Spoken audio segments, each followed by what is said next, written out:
minutes to touchdown.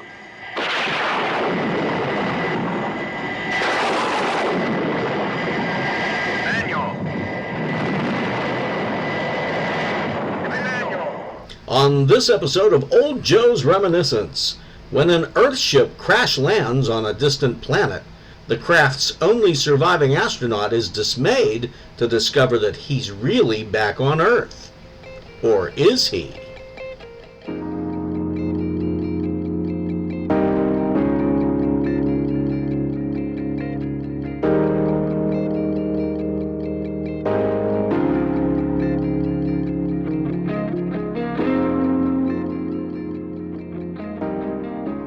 Producers Gerry and Sylvia Anderson were well known for their marionette-based television programs such as Thunderbirds.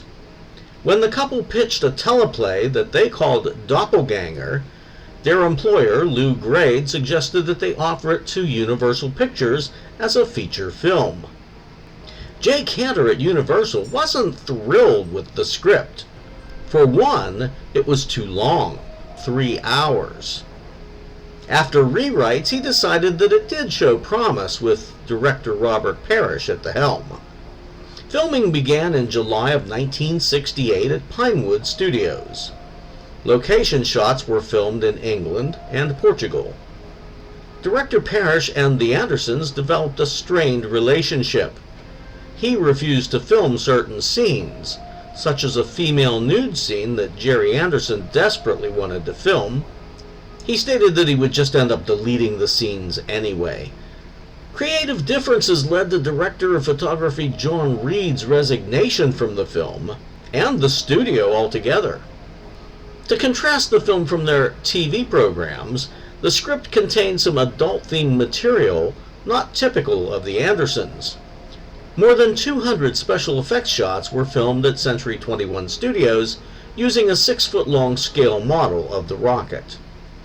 The film was heavily edited of its adult content to achieve the British Board of Film Censors Advisory, or A, certificate, indicating that there was mild adult subject matter. Before 1970, there were only 4 designations. C for films aimed specifically at children, U for universal films that were open to all viewing ages, and A indicating adult themes requiring parental guidance for children under the age of 11.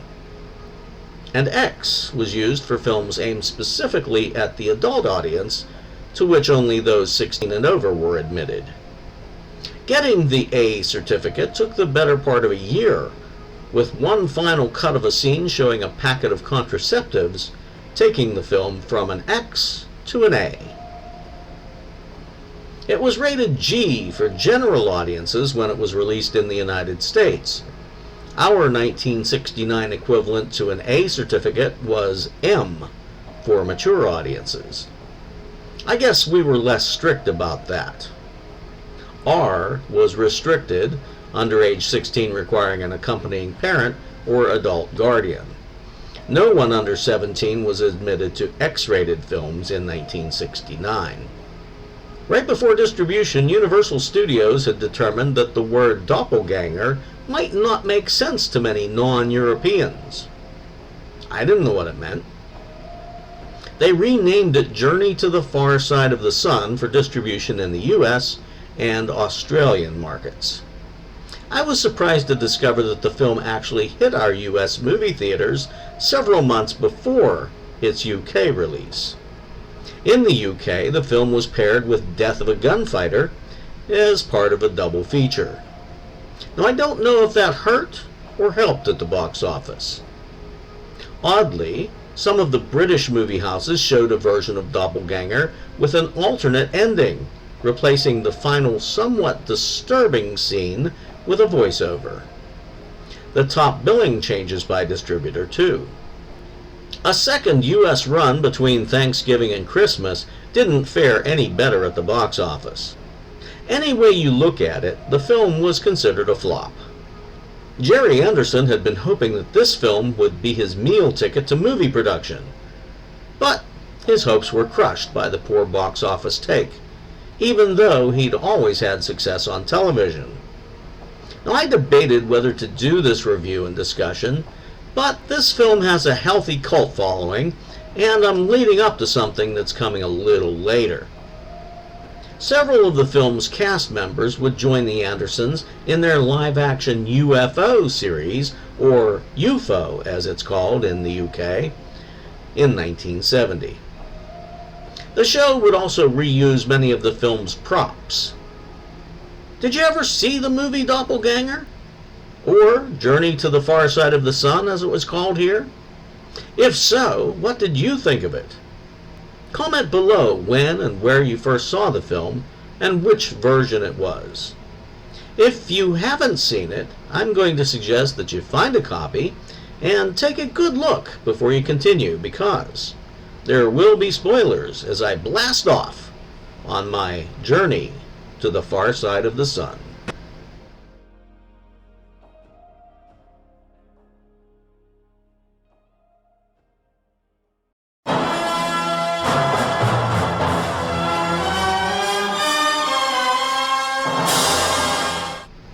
So the first thing I notice is the music. It's giving me UFO and Space 1999 vibes. Now that's understandable because the score is by Barry Gray, who had scored all of the Andersons' projects, including those other two that I've mentioned. Composer Barry Gray was born on 18 July 1908 in Blackburn, Lancashire, England. He started taking piano lessons at age 5, later becoming a student at the Manchester Royal College of Music. At London's B. Feldman and Company, he scored for theatre and variety orchestras. He became a composer-arranger at Radio Normandy before World War II. He spent 6 years in the Royal Air Force during the war, and afterward he teamed up with the likes of Hoagy Carmichael and Vera Lynn. In 1956, Barry joined Gerry Anderson's production company, scoring its first marionette series, and beginning a decades-long relationship.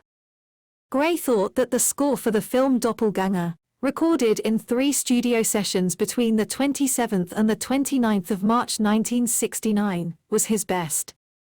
Gray's career in TV and film scoring ended when he decided to leave the production of Space 1999 after the completion of the first series. I'm convinced that the Eurosec headquarters night establishing shot was a miniature. The Andersons were well known for their miniatures. Gerry Anderson was born Gerald Alexander Abrahams on the 14th of April 1929 in Bloomsbury, on the West End of London, England. He grew up and went to school in northwest London before the start of World War II. Although Gerry sat out the war, his brother enlisted, and his de Havilland Mosquito was shot down over the Netherlands. Gerry would forever remember a letter his brother had written home from a training base called Thunderbird Field.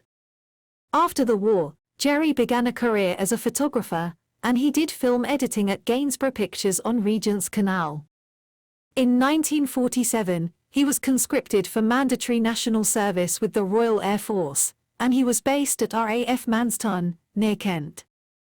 Working as an air traffic controller helped to inspire some of his stories for his television series Thunderbirds. He later joined up with producer Reg Hill, along with cinematographers Arthur Pruvis and John Redd, to form a new production company. Gerry divorced his first wife, Betty, and he married a secretary he'd been having an affair with, Sylvia Tam. The couple had success working together with the puppets, but Gerry had become bored, and he wanted to branch out into live action. They produced the feature film Doppelgänger, followed by a television series called UFO, and a very futuristic series, Space 1999.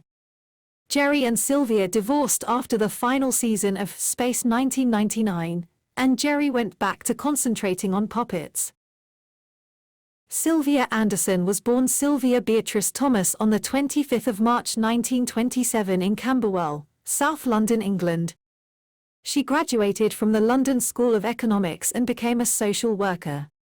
She married Jack Brooks, an American golfer, and she moved to the United States, where she worked as a journalist. She and Jack Brooks divorced, and she married George Tam.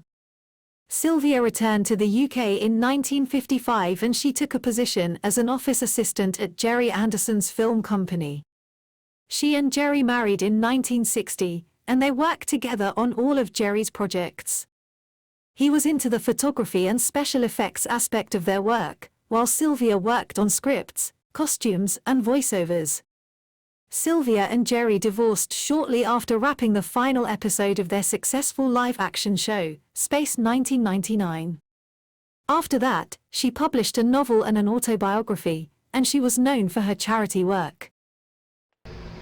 Two men in suits enter a facility that's guarded by military types. The one guard recognizes one of the men, a Dr. Hassler, being played by Herbert Lom. Herbert Lom was born into an aristocratic family, living in poverty in Prague, part of the Austro-Hungarian Empire, on the 11th of September 1917. His parents wanted him to become a doctor, but Herbert was always interested in becoming an actor. He made his film debut in the 1937 Czech film, Woman Below the Cross. Herbert and his Jewish girlfriend fled Czechoslovakia and headed to England in 1939, but she was turned away because of incorrect papers. He learnt that she had later died in a concentration camp, and her death haunted him for the rest of his life. He trained at the London Embassy School, the Old Vic, and Sadler's Wells. Herbert began appearing in films again in the 1940s, sometimes taking roles in low-budget films rather than not work. He is probably best recognized for his role as Chief Inspector Dreyfus in the Pink Panther films. He performed more than 100 screen roles before retiring to London in 2007. The younger man, who's with Hassler, says not a word, as they're both scrutinized and x-rayed. The guards take a pen from Hassler. The men enter a vault, and a case pops out of a wall full of cases. Kind of like a bank's safe deposit box area. Now, we shall see. Hassler peruses the top secret documents in the box, while his companion stands by in silence. He studies one page carefully.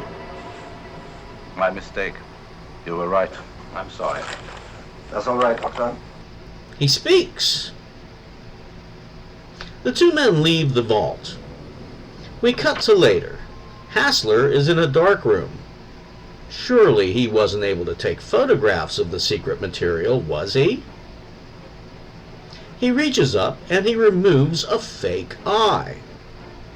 The old camera and the false eye trick. Fools them every time. The pen was probably a diversion so the guard wouldn't notice his eye camera. Now, while he's developing the film, his real eye is visible. Now, you can't tell me that he tucked that huge camera eye into his eye socket with his real eye still intact. No way. They keep showing number sequences. Do they mean something? That's never been explained that I can understand. They run the score and the credits. It's the year 2069, but they're still using 1960s data storage and printout devices. We join a meeting of Eurosec, the European Space Exploration Council, with a representative from NASA in attendance. How's this for ingenuity? The production was on a really tight budget, so installing half a dozen color TV screens for the video conference scene was totally out of the question. But it's 100 years in the future. They certainly wouldn't be using black and white monitors in the year 2069, would they? Someone came up with an incredible idea of cutting monitor-shaped holes in a wall and having the actors sit behind the wall to appear through those holes, as if it's a monitor. Brilliant. The chairman is director Jason Webb, played by Patrick Wymark. Patrick Wymark was born Patrick Carl Cheeseman on the 11th of July 1926 in Cleethorpes, a seaside town in northeast Lincolnshire, England. He attended school in nearby Grimsby, before serving as a Royal Navy midshipman on a World War II minesweeper in the Mediterranean. After the war, Patrick received a grant to study at University College London, where he fell in love with American playwright Alwyn Buck. He left UCL to train at Bristol Old Vic Theatre School, where he made his first stage appearance in 1951.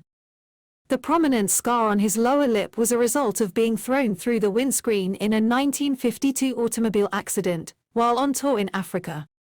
Patrick married Alwyn in 1953, and they moved to the US, where Patrick taught speech and drama at Sanford, where Alwyn's father also taught.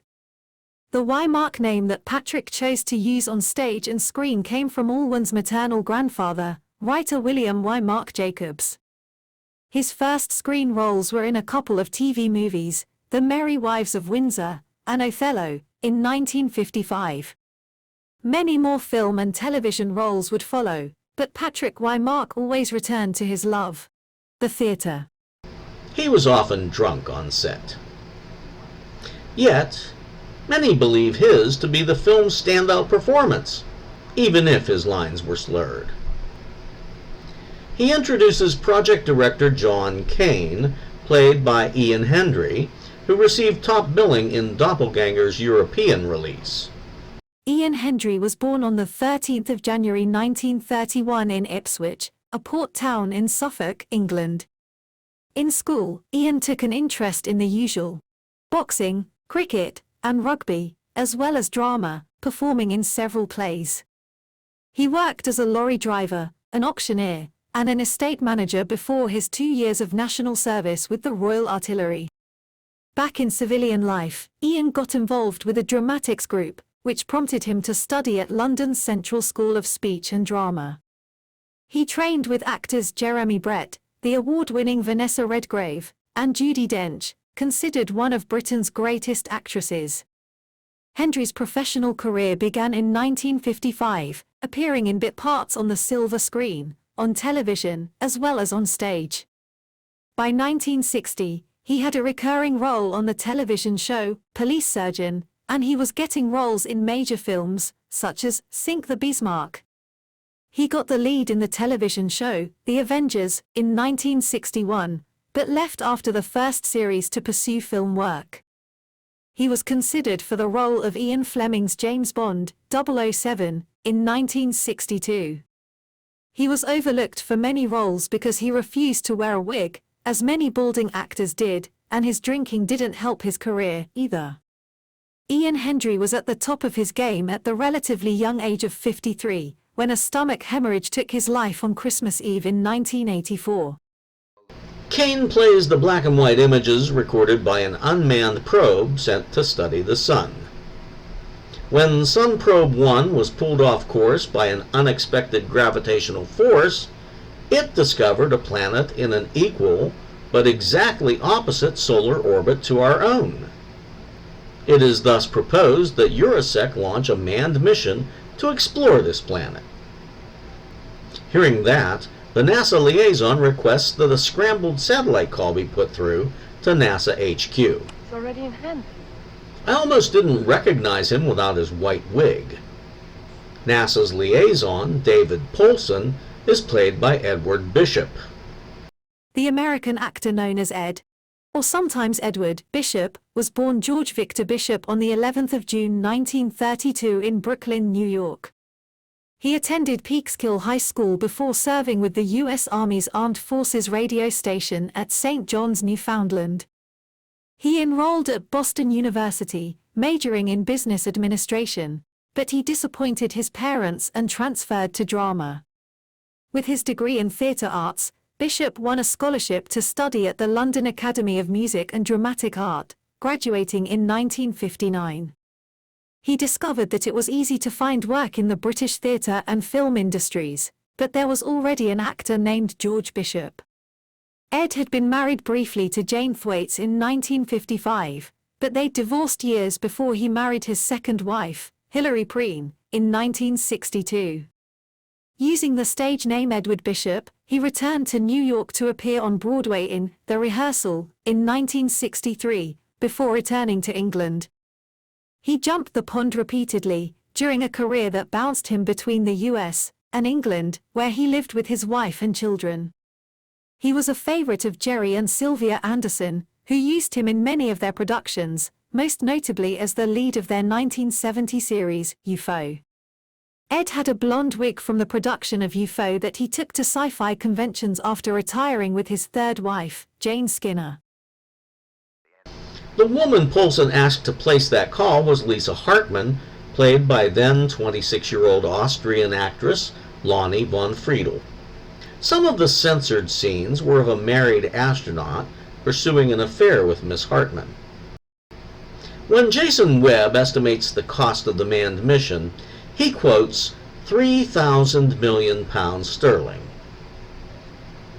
It seems an odd way of saying it, but my research shows that there may have been some confusion between our countries about what constitutes a billion before 1975. There's a quick cut to Eurosec Director Webb's cavernous office.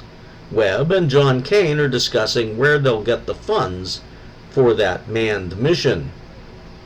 Now, the film accurately predicted cardio devices being built into wristwatches in the future. Webb's wrist cardiometer beeps out a warning, and he swallows a pill. Ironically, the actor died of a heart attack at the age of 44, just a year after this film's theatrical release.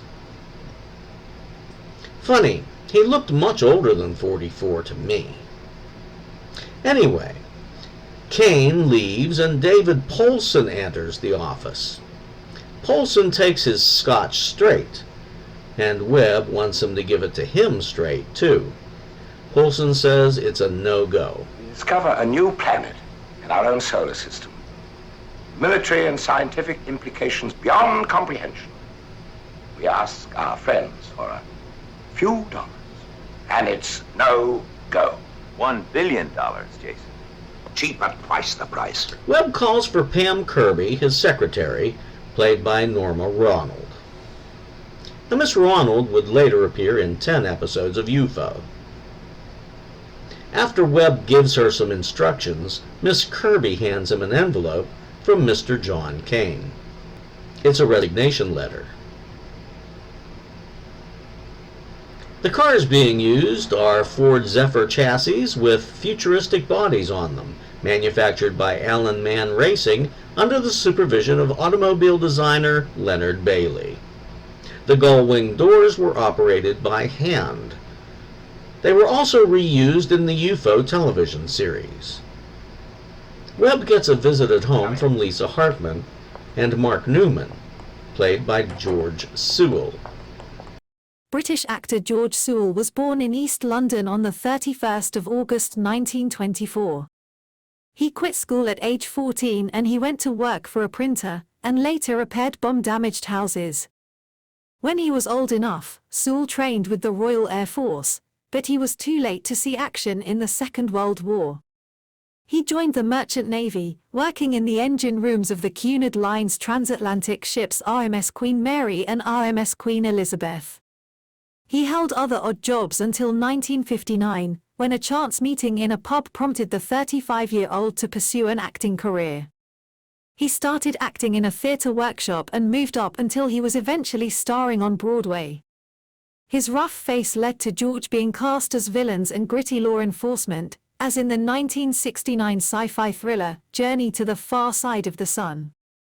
That role led to his being cast as Colonel Alec Freeman in Gerry and Sylvia Anderson's 1970 science fiction television show, UFO. George Sewell continued acting until the year 2006, when he retired to a holiday home in the south of France. The two visitors report a security leak. Webb wants to set a trap for their prime suspect, Dr. Hassler. Your responsibility is this. If he shows his hand, I don't want an arrest. Understood? Understood. We cut to Hassler reviewing more slides of top-secret documents. He seems to be holding the wrong eye closed, if he tries at all. Newman's gun appears to have a silencer attached, but it makes a lot of noise. Taking 8 shots just seems like overkill. Pun intended. The leak is plugged, so to speak, but the cat's already out of the bag about that twin planet. Poulsen will recommend to NASA that they put up $1 billion for the manned flight. He has some demands, though. The U.S. wants information sharing, and they want an experienced American astronaut aboard the rocket. Glenn Ross. We see a jet aircraft making a vertical landing. I'm sure that was a rare sight to see in 1969, since the Hawker Siddeley Harrier had just entered service with the RAF that April. We had nothing like it here in the U.S. until our Marines procured some of the AV-8As later in the 1970s. Of course, the Harrier wasn't a passenger jet, and it was nothing like what we see on the screen. We are introduced to Colonel Glenn Ross and his wife, played by real-life husband and wife couple Roy Thin-ess and Lynn Loring. American actor Roy Thin-ess Jr. was born in Chicago, Illinois on the 6th of April 1938. Growing up, he wanted to be a doctor or a football player. He needed a doctor when he broke both ankles playing football in high school. Roy got a taste of showbiz when he worked at a radio station, performing engineering duties and on-air tasks, including dramatizations. He served as a military policeman in the U.S. Army, after which he tried his luck in New York, but ultimately settled in California, attending Los Angeles City College. Thin-ess made his professional debut playing a Midwest teenage firebug in Chicago 212, a 1957 pilot for a series that never sold. He married his first wife, Barbara Ainsley, in 1962, and he took odd jobs until he found his niche in daytime soap operas like General Hospital. In 1967, Roy was tapped to star in the sci-fi television show, The Invaders, and personally, he divorced Barbara and married actress Lynn Loring. Roy and Lynn were cast as a married couple in the 1969 British film, Doppelgänger, released in the US as Journey to the Far Side of the Sun. Thin-ess did more television appearances than films, but he did appear as the co-pilot in Airport 1975, and as an SS captain in The Hindenburg. Roy Thin-ess retired from acting in 2007. He's currently separated from his fourth wife, Stephanie Batela, whom he'd married in 2005. Roy received the top billing in the Universal Pictures version that was distributed in the United States and Australia. Sharon Ross is played by Lynn Loring. American actress Lynn Loring was born Lynn Zimring in New York City's Manhattan Borough on the 14th of July 1943. At the young age of 6, Lynn began acting at a New York television studio, playing small parts and doing commercials. By 1951, she began playing Patty Baron on the television soap opera Search for Tomorrow, appearing in 240 episodes over 10 years. After graduating from high school, Lynn decided to branch off into films, appearing in the 1961 motion picture Splendor in the Grass. Child actors rarely continue in the industry, but Lynn made the rounds, performing guest appearances on shows with varied genres, from westerns to sci-fi. Lynn met actor Roy Thin-ess while guesting on the episode Panic of his show, The Invaders, and the two were married on the 28th of May 1967. They played husband and wife in the 1969 English film Doppelgänger, which was distributed in the US as Journey to the Far Side of the Sun. Lynn and Roy also appeared together in the 1971 film Black Noon, and in the 1973 TV movie The Horror at 37,000 Feet. Lynn Loring gave up acting to become a film producer after appearing in a couple of made-for-TV movies in 1975. She produced the successful 1983 motion picture, Mr. Mom, starring Michael Keaton and Terry Garr. Lynn and Roy Thin-ess were divorced in 1985. In the late 1980s, Lynn took over the presidency of MGM, United Artists Television Productions. Lynn Loring was one of the first women to hold such a high-ranking position in Hollywood. Webb introduces Paolo Landi, their public relations contact, to the couple. He's played by 25-year-old Italian actor Franco Di Rosa. Landi seems a bit too forward toward Mrs. Ross, and she gives him an odd look. Seems especially odd with her husband standing right there. Do they know each other? At the cocktail party at his magnificent home, Webb pulls John Kane aside.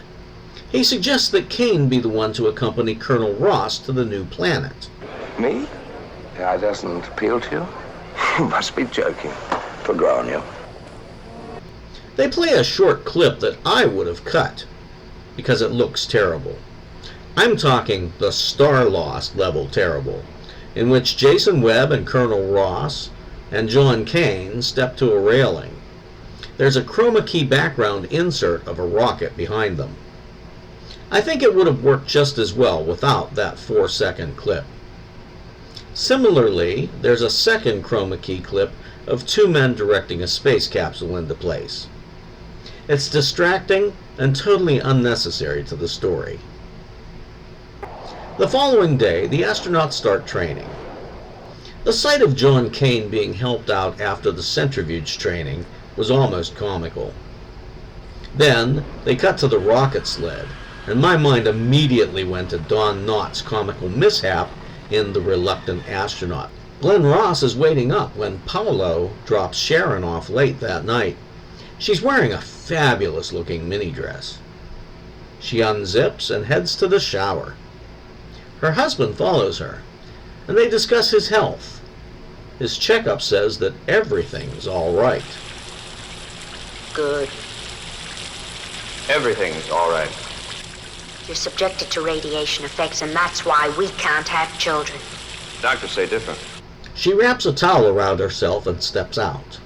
I'm guessing this is where Gerry Anderson wanted the nude scene. But it still works as is. Why restrict an audience for some TNA? I was very surprised when he grabbed her arm and showed her the birth control pills. So was that scene only cut from the British version? And that slap across the face. Whew, nothing was said about cutting that. The movie ran in the US with a general audience's G rating. The next morning, Lisa honks to get Glenn's attention. She seems to be flirting, but he's a married man. Is he cheating too? Glenn meets with Webb, who says he's moving the launch date up 4 weeks. They bicker, and Webb rethinks his haste.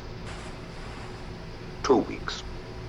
The survival training exercise reminded me a little bit of an I Dream of Jeannie episode with some Hogan's Heroes mixed in.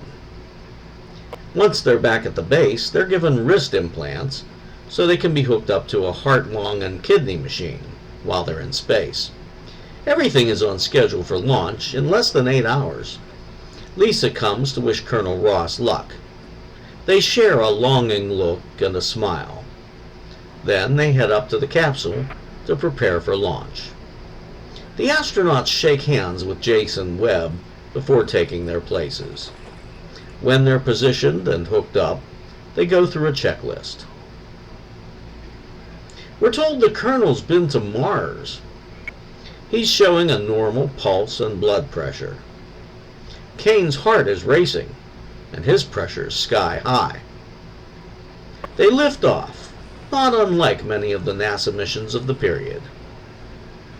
Once the men are in space, they connect themselves to their heart, lung, and kidney machines. And they settle in for a long journey around the sun. See you in 3 weeks. Let's hope the alarm clock goes off. Better. The next sequence must be from when the director of photography quit. Either that or someone was tripping on LSD. The music, when the astronauts wake up, was putting me to sleep. I wonder if they actually grew those beards for this scene, or if they were fake facial hair put on by makeup artists. They find their target planet. They'll do 2 orbits before deciding whether or not to land. Kane does his astrophysicist thing. They get pictures. The quick cuts, flashing lights, and sound effects are all a bit unsettling to me. Eventually, Kane says that it's similar to Earth in size, gravity, atmosphere, seascape, etc., etc., etc. So far, no sign of life. All right, mate. What's the next move? They decide to land. They go on oxygen and they depressurize the capsule for their spacewalk to the landing craft. The sun rises over the planet, which appears to be blue. It looked yellow just a moment ago. The music is too repetitive here.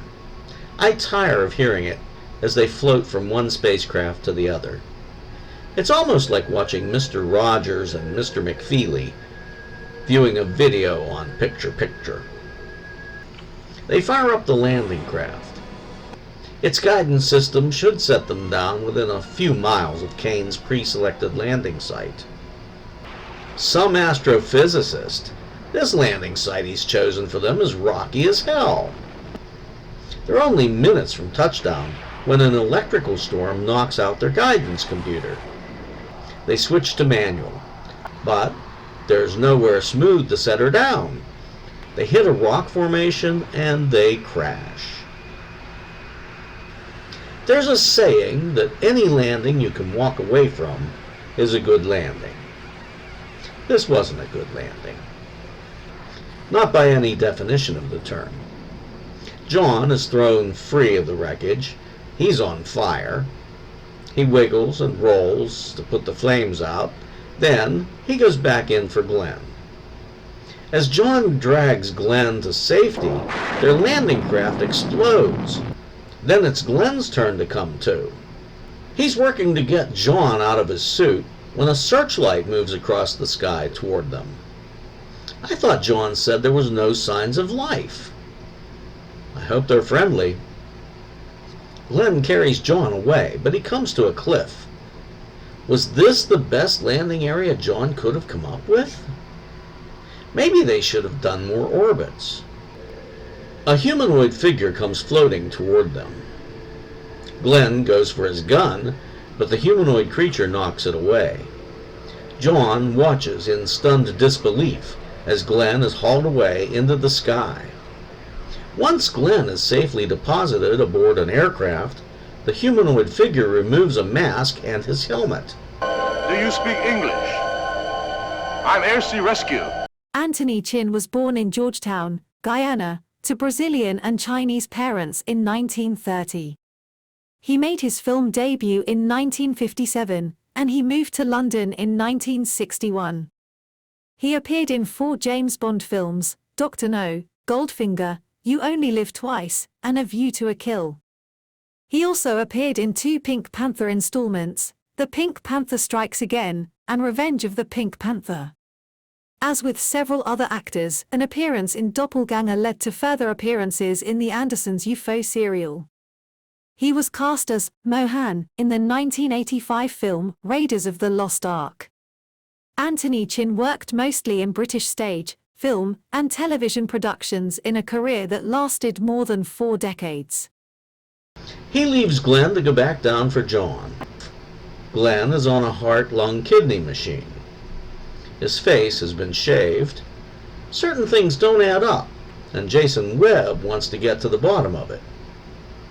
John is unconscious in a sort of isolation chamber. Webb says that no one is to know that the astronauts are there.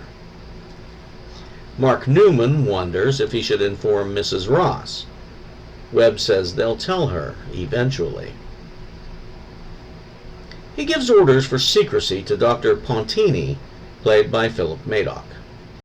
Philip Madoc was born Philip Jones in Merthyr Tydfil, Wales, on the 5th of July 1934. He was on both the cricket and rugby teams while in grammar school, but he was more of an academic than an athlete. He studied language at Cardiff and the University of Vienna, becoming fluent in 7 languages, with a working knowledge of several others. He became an interpreter, but he was disheartened having to translate for politicians, whom he came to despise for the rubbish they spout. Rather than enter into diplomatic service, Philip decided to study acting at the Royal Academy of Dramatic Art in central London.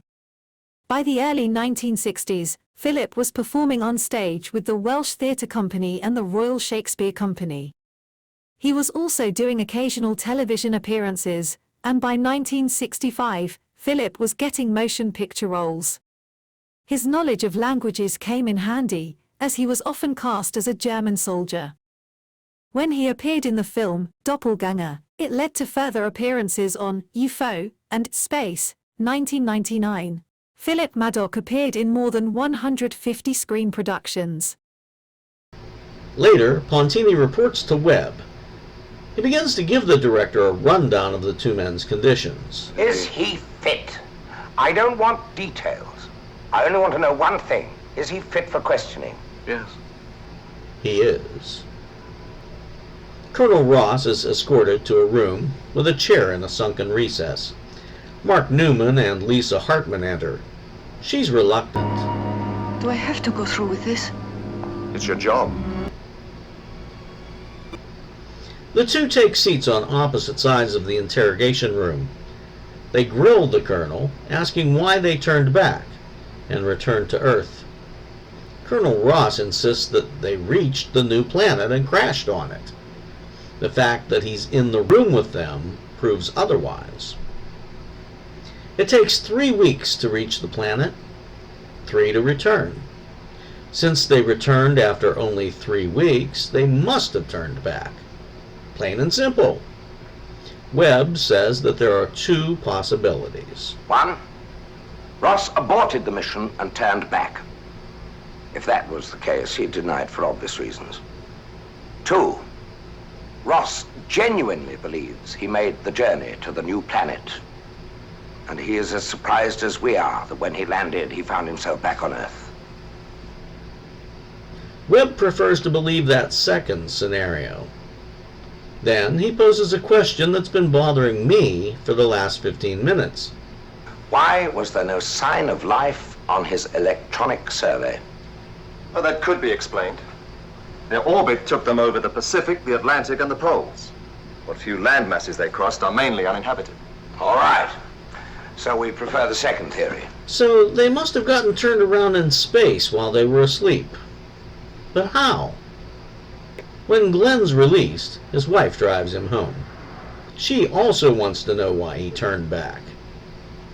Glenn sees a car coming, and he grabs the wheel, running them off the road. What the hell are you doing? I think I was on the wrong side of the road. When they get home, Sharon opens the door, turns on the light, and goes to make some coffee. Glenn seems confused. He enters a room and reaches for a light switch, but it's on the opposite wall. I hate when that happens.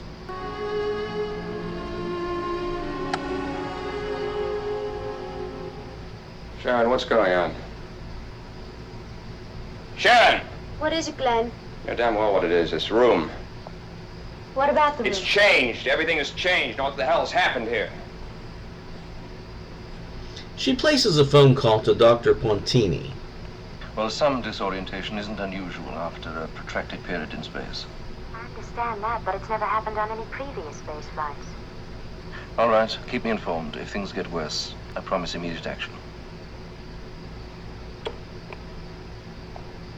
After a good night's sleep, Glenn is shaving when he notices a bottle of cologne on a shelf behind him. It appears normal in the mirror, but it's reversed when he views it directly. He smashes the bottle in the sink, and that sound alerts Sharon. What is it? He checks his ID papers. They're reversed. His wife's watch, reversed. Everything is reversed. He's on the phone asking for Director Webb when 3 men grab him and sedate him. Mark Newman and Lisa Hartman arrive as the attendants are carrying Glenn to one of the 2 waiting ambulances. Mark and Lisa go inside. Sharon describes what happened. He went crazy. He said his own handwriting was reversed, my watch, everything. She's convinced that Glenn's out of his mind. We don't know that yet. Well, you may not, but I do. I'm his wife, remember that. As a test, they have Glenn read a poster by looking in a mirror. Piece of cake. Fire emergency checklist. In the event of fire, priorities are assigned as follows. First, documentation. Second, research specimens. Third, photographic material. Fourth, progress All right. report. Good enough for you? For their next test, They shoot him up with a dose of something in a syringe. Sodium pentothal? The psychiatrist who's administering the shot is played by Wladek Szybal. Wladek Szybal was born in the Polish Republic on the 12th of March 1923. During World War II, the teen, a member of the Polish underground, was arrested for throwing Molotov cocktails at German troops. The 16-year-old escaped from a concentration camp, only to be punished and tortured upon his subsequent recapture, after which he escaped again. His father wanted him to be an architect, rebuilding Poland after the war, but Wladek was torn between being an actor or a doctor. Wladek decided to spend 6 months at Stanislavski School of Acting and 4 more years at the Drama Directors School. Fluent in Polish, German, French, and Italian, he had difficulty with English when a scholarship sent him to Oxford to study English literature. Working at the BBC, he befriended actor Sean Connery, who recommended Wladek for the part of Kronstein in From Russia with Love. Wladek's role as a psychiatrist in the film Doppelgänger led to a recurring role as Dr. Doug Jackson on The Andersons' UFO television serial.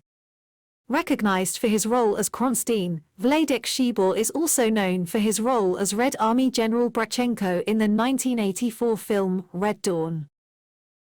It was some kind of a hallucinogenic drug. I don't know what that was supposed to prove. Glenn tells them to check out his story because he's sticking to it. I hear the same story from John Kane. Jason Webb goes to visit John Kane. He's still in that recovery chamber. Webb shouts through the glass, wanting to know what happened. Kane can't answer him. He takes his last breath. Glenn is in Webb's office. He's drawn to a mirror. In fact, he can barely keep from glancing at it. Webb enters. Glenn proposes a theory that sounds preposterous. That beyond the sun is an exact duplicate mirror image of planet Earth. When he left his Earth, his opposite left at the exact same moment. 3 weeks later, he crashed on this new Earth, while his double is back on his Earth, doing the exact same thing there. Webb confesses that an autopsy of John Kane found all of his organs to be on the wrong side. Glenn's is the best theory they have at the moment. Recovering the Phoenix will prove it. They'll have to reverse the docking ring, the controls, and the electrical systems. Or does the polarity of electricity remain the same? Well, does it? Lisa comes by. She can be more open now that Sharon has left him. I imagine there were some deleted scenes of their love affair here. We cut to the landing craft Doppelgänger being ready to lift off. A technician remarks on the ship's name. Why did you reverse Doppelgänger, Colonel? It's an inside joke between me and myself. Good luck, sir. Thank you. Glenn climbs aboard and he takes off. The Doppelgänger reaches orbit, and Glenn steers toward his target. As he's preparing to dock, Glenn realizes the words on his ship are correct. They're not reversed. He tries to report his findings to Webb, but the circuitry shorts out and he's cut off. The Doppelgänger reverses thrust. There's no communication with Earth, but Glenn continues to report his findings. He has to assume that they can hear him. Jason, I'm not reading you. Maybe you're reading me. The retros on the Phoenix have fired. I don't know why, but they've fired. I'm pulling out. I say again, there are definitely 2 planets. Identical, but reversed in some way. The Phoenix capsule begins re-entry. It appears to be coming in too steep. If I remember from watching Apollo 13, too steep and it burns up. Too shallow and it'd bounce out into space. Like Goldilocks, you want it just right. Ground control picks it up. There's only 1 blip. Then the Doppelgänger starts re-entry. 2 blips on the scope. Unfortunately, nobody hears Glenn's request that they cut the automatic approach system. He's coming in hot. They call for a red alert, and they begin the process of buttoning everything up. I'm a bit confused. Was a scene placed out of order? They have him on automatic control. That means he can't control it manually. But they shut everything down because there's no sign of manual control. That's enough of a paradox that it could probably short out Norman, the main android on Star Trek's episode I, Mud. They break contact, and the Doppelgänger lander ricochets off a building and crashes into a rocket. The overall destruction is quite epic. Almost total annihilation. Everyone who knew anything about the mission is dead. Everyone except Jason Webb, who's now in a wheelchair. So, are you surprised that no one believes me? Come along now, Mr. Webb. Once you get talking.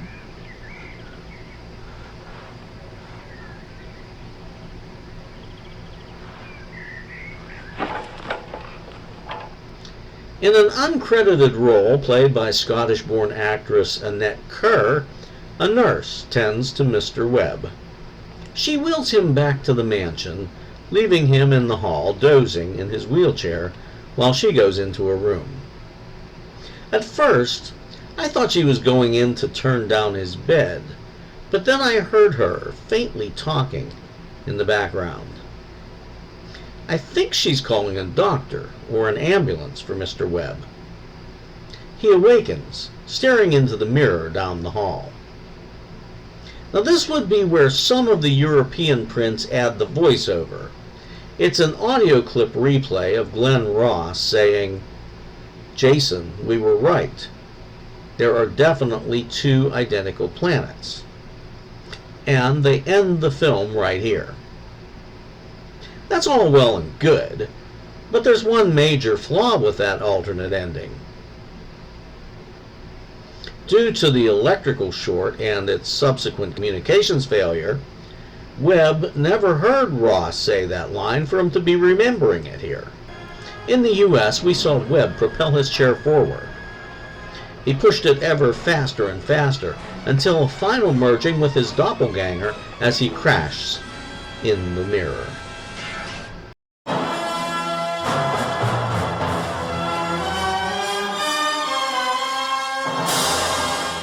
And that was Gerry and Sylvia Anderson's story, which they titled Doppelgänger, released here in the US as Journey to the Far Side of the Sun.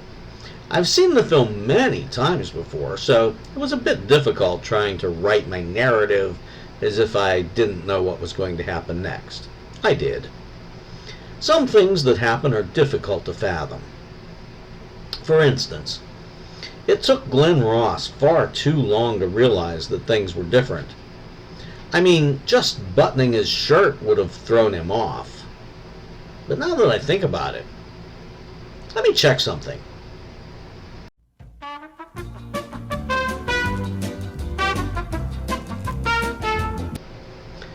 Okay, maybe that's why Colonel Ross always wore a turtleneck, and he never zippered his jacket. But what about his trousers? His first time at a urinal should have been a bit disconcerting, with the zip flap the opposite way. And how out of it would he have had to have been to not realize that the steering wheel was on the wrong side of the car when he got in, even as a passenger? It was, but then it wasn't. Let me explain. For England, it would have been the right side in 1969. But it was thought in 1969 that England would switch to left-hand drive in the very near future. Anyway, Lisa's car was left-hand drive for that very reason. It was also the reasoning for those same cars to be left-hand drive on the UFO television series. So much was lost in the translation because certain scenes were cut that may have explained things further. Did Sharon Ross already know Paolo Landi? I think I read that in the original story they were previously secret lovers. I'm kind of bummed that Gerry Anderson didn't get his way regarding the Lynn Loring nude scene when she was coming out of the shower. But what would it have mattered? That scene would have been cut to get the A certificate anyway.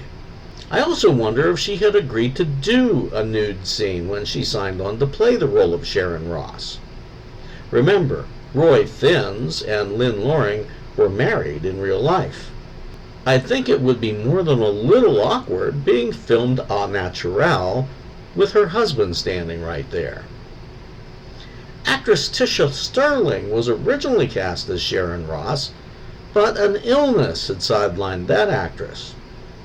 I wonder if she was up for doing a nude scene. I wasn't expecting to see that packet of contraceptives show up after I'd read that the scene was cut to get the A certificate. Maybe it was left in our US version. And that slap across the face? Wow.